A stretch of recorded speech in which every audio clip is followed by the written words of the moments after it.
او درېیمه ګناه علماو لیکلې ده چې انسان د اسلام په نعمت باندې خوشحاله نه وي چې الله زه دې مسلمان پیدا کړی او الحمدلله په مسلمانانو کې دې د محمد رسول الله په امت کې پیدا کړی او همیشه د ځانه سره دا ویل چې الاسلام حق والکفر باطل او ډیره دعا دا کول چې رضیت بالله ربا وبالاسلام دینا وبمحمد رسولا نبیا یا الله اسلام په دین راضی یم ستا په خدایي باندې راضی یم چې ته زما رب او زما خدای او د محمد رسول الله په نبوت او رسالت باندې راضی یم نو خوف او بیره په زړه کې راوستل د کاملینو خلقو خوف او بیره دی چې هغې د الله تعالی د صمد د بېنیازۍ د صفته څه په وهم کې چې زما چې هر څومره عبادات سوي دي داسې نه چې د الله صمد د صفت او د بېنیازۍ سره مخامخ سم بیا خو زما ټوله عبادتونه د الله تعالی په دربار کې کالعدم دي هیڅ نه دي او داسې نه چې پر حالت د زکندن د الله تعالی د شر د تدبیرو سره مخامخ سم او بیا زما زکندن او زما خاتمه هغې د اسلام مسلې تیره نسی دی امت کی پیغمبر علیه الصلاۃ والسلام د دې امت سردار دی او د دې امت نبی دی پیغمبر علیه الصلاۃ والسلام سره عجیب خوف ورسره چې کله به د اسمان په فضا کې ورځ راله ثنا راله نو بیا به پیغمبر علیه الصلاۃ والسلام په خپل کور کې ناقراره پیغمبر علیه الصلاۃ والسلام به دستي مسجد ته رالی چې مسجد ته رالی دستي به لمونځ کوی بیا به په دې مسجد کې ناقراره و پر دې دروازه باندې د باندې کتلي پر دې دروازه کتلي پر دې دروازه کتلي صحابه به ورپسې رالوی د الله رسوله ورځ راله ثنا راله په دې کې ولې دومره بېقراره پیغمبر علیه الصلاۃ والسلام به بیا 2 رکعاته صلات حاجت وکړي چې کله به صحابه پوښتنه ډیره کوله نو پیغمبر علیه السلام ورته ویل چې مخکینی قومونو باندې به داسې شان ورځ راله او دی به ورته خوشحاله و چې د دې ورځې په خاطر به پر موږ باندې باران کېږي لیکن چې ورځ به د کلي مخ له راله د هغې ورځ څه به الله تعالی پر دوی باندې سکروټې راوورولې او ډېر ځله به د هغې ورځ څه الله تعالی پر دوی باندې د ډبرو بارانونه وکړو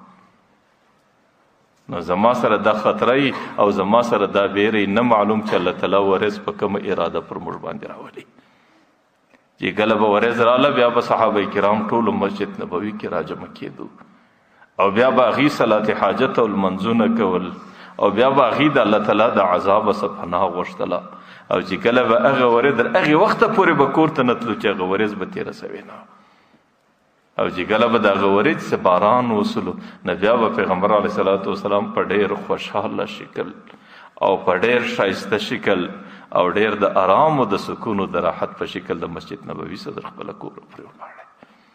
بیا به زړه بېغم وسلو چې الله تعالی د هغې ورځ څه پر موږ باندې باران وکړي او د ډبرو او د سکروټو د باران څخه موږ محفوظ کړو دې امت کې اولنی انسان حضرت ابوبکر عجیب انسان نو عجیب فضیلت عجیب مخلوقات د ابوبکر دا لفظ بکر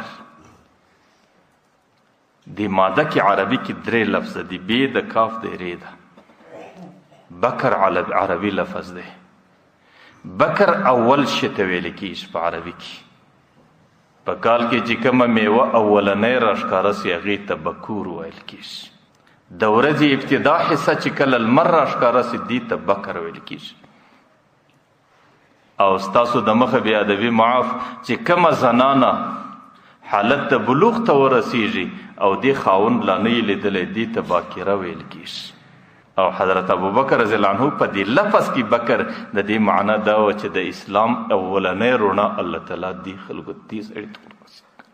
چې کله پیغمبر علیه الصلاۃ والسلام مکه مکرمه کې د نبوت اعلان وکړ او دته حال رالی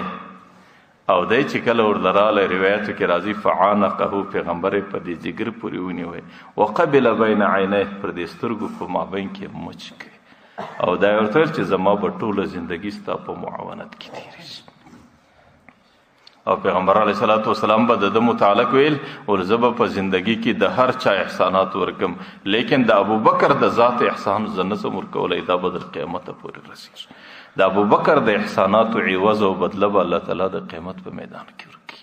چې کله حالت د زکندن رااله نبی به مسجد نبوي کې چې به څومره دروازې را خلاصوي ول دا به ټولې بندي کوي الا خوخت ابي بکرین د ابوبکر د کور دروازه به نه وي په انی رها بها نورا زه د هغې څخه نورانیت وینم چې تاسو کله الله مسجد نبوي ته ورولئ نو مسجد نبوي کې اوس هم هغه کلکین خلاص ولاړ دی پر دې سر باندې لیکلی دی خوخت ابي بکرین دا د ابوبکر د کور دروازه وه لیکن عجیب فضیلت پیغمبر علیہ السلام به انی لا اعرف رجلا باسمه و اسم ابيه ما ته یو سړی را معلوم دی د دو د پلار د ټولو نمونه را معلوم دی ما یاتیه الا وباب من ابواب الجنه یقول مرحبا وتشریفا چې کله پر جنتونو راشکاره سي چې د جنت ټولې دروازې دي هغې به دته د مرحبا او د تشریفا نارې او چیغې وایي حالانکه جنت له هر سړی پر خپله دروازه ځي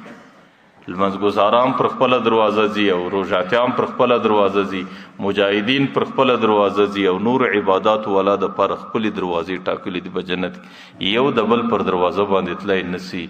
لیکن پیغمبر علیه السلام دې امت کې ماته یو سړی را معلوم دی چې هغې کله پر جنتونو راښکاره سي د جنت د هرې دروازې دا تمنایي چې زما په لار د جنت ته ننوځي حضرت سلمان فارسی ورته ان هذا لمرتفع شانه یا رسول الله اے د الله رسول دا ډیره لوړه درجه د الله چاته ورکي پیغمبر علیه السلام ورته انما هو لابن ابي قحافه د ابوبکر د قحافه بچي ابوبکر ته الله تعالی ورکي وليس بكثرت صلاته ولا صيامه دا سینه دی چې ابوبکر ډیر منځونه کړي دي ډیر روزې نیولې دي ابوبکر د ژوندۍ پر 38 کال اسلام قبول کړی دی د هغې 38 کاله زندگی په کفر کې تېره شوې ده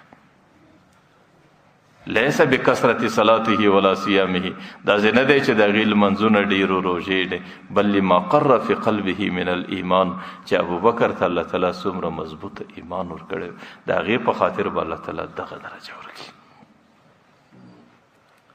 لیکن د ابوبکر سره به هغه خوف و بیره ورسره وه ډېر ځله به ناستو ژړل به کله کله به د ځان سره د افسوس په حالت کې ویل چې کله به د الله تعالی عظمت او جلال د هغې په دماغ کې رالی د الله تعالی حضور ته پیښېدل د الله په حضور کې حساب پیښول کله به ویل یا لیتنی امي لم نولد کاش زه دې دنیا ته مور نه وای جژولی کله کله به ویل یا لیتنی کنت شجرة تعضد کاش کې زه د دنیا کې یو د درختې ته نه وای بس کاټ سوی وای یا لیتنی کنتو عصفورا کاش زه الله تعالی په دنیا کې د یو مرغۍ په شکل پیدا کړی وی چې بس ختم سم حساب و کتاب را سره نه وای کله ویل کاش زه په دنیا کې د یو مؤمن د بدن بیشته وای چې بس پرې سوی وای کاټ سوی وای د هغې سره هېڅ حساب و کتاب نه وای نو د حضرت ابوبکر رضی الله عنه په زړه کې هم د الله تعالی داسې خوف او داسې بیره